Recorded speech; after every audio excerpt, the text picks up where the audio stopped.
Hey guys, welcome back.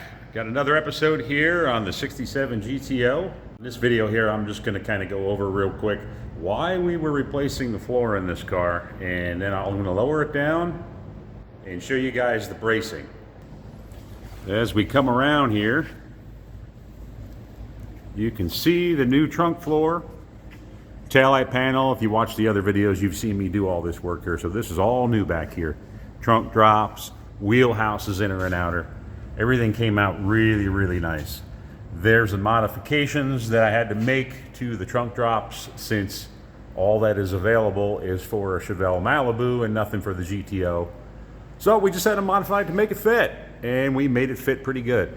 A little bit of seam sealer, dress down the wells a little bit before we do that. It's going to look nice. I did save the drains for these areas, so we'll put the factory style drains back in there. Just moving around, wheelhouses, all of it's done. And you can see the terrible floor that we got here. Some people might say this is good, but as you go over the floor, you start seeing patches, pop rivets. I have had a probe up inside the bracing here, and it is just full of rust. You can see as I move the camera here, you can see all the holes in that floor. Keep moving forward. The bracing along the inner rockers is rusted. Inside, keep moving forward. More holes, more patches. Big patch there. We are going to be replacing the bottom sections of the toe boards. Trans tunnel has just been hacked away. This car is an original GTO 4-speed car. They changed the shifter at some point and just really butchered everything up. So we're going to be putting a whole new tunnel section on our brand new floor pan. Move around over here. More of the same. Rot.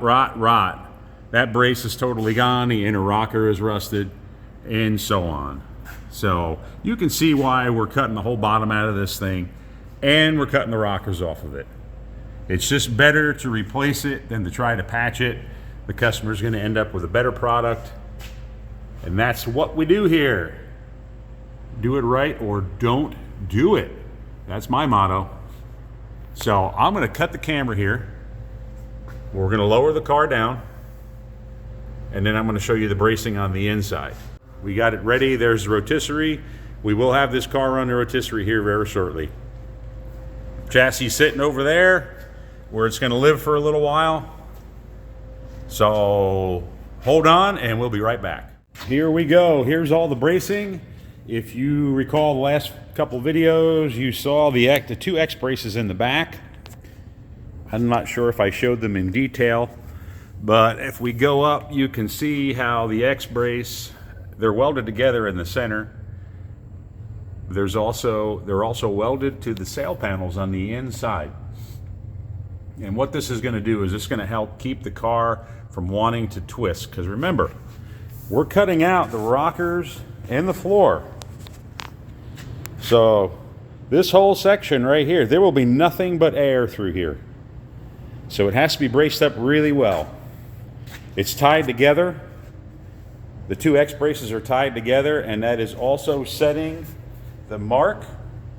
You can see that tube that goes all the way back and just about touches the floor. That is going to set the position of the rear part of the new floor. So that way we can get this thing in right. I also took some measurements from that section down to the tunnel, from this cross down to the tunnel, and from the front down to the tunnel. So we have measurements to go by so that we get this floor in the right spot. The reason the bracing is so important, and a lot of guys might think, well, this is a hardtop car, you got a roof, you got good A-pillars, you just need door bars. Well, the reason I like to go the extra mile, and the reason you probably should, is because this body is going to go on a rotisserie. And even if it wasn't, where you're going to support the body, unless you weld it to a jig, is going to cause some flexing.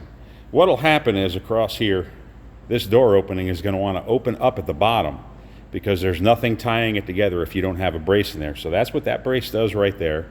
There's one on each side. There's one over there. And then there's a cross brace here, and then an X brace. And that X brace is tied to the rear X brace. So what we've done is we are trying to eliminate, let me walk around the hoist here. We're trying to eliminate the car, the front and the back, from moving independently of one another, left or right, twisting. There's a lot of things that can happen. So you want to make sure you brace it properly.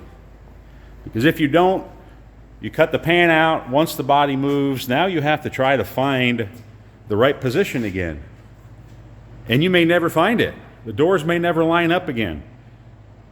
They may not sit on the chassis correctly ever again. There's a lot of things to consider before you ever cut pieces out. I know I'm a broken record. I've said it many times. You see guys rip cars apart. They cut them to pieces as soon as they get them, cut all the bed metal out, and they think all the new stuff is just going to drop right in. Guys, it doesn't fit like you think. You're going to have to work at it. Take tons of measurements, lots of bracing. I have a measurement from one point to the other, from the A-pillar to the rear jamb on both sides, and I have it marked.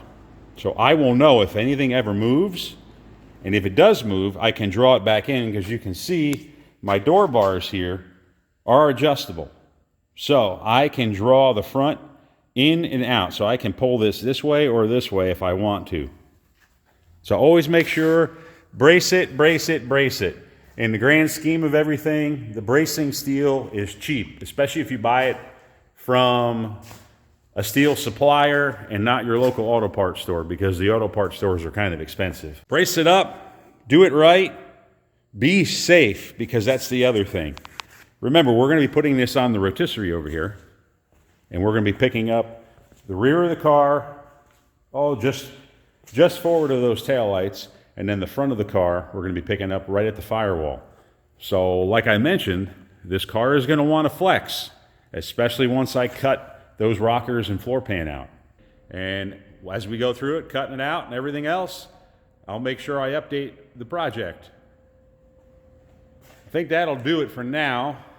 I want to get this thing on this rotisserie. So as always, like, subscribe, questions, comments, bring them on. We will see you soon, guys.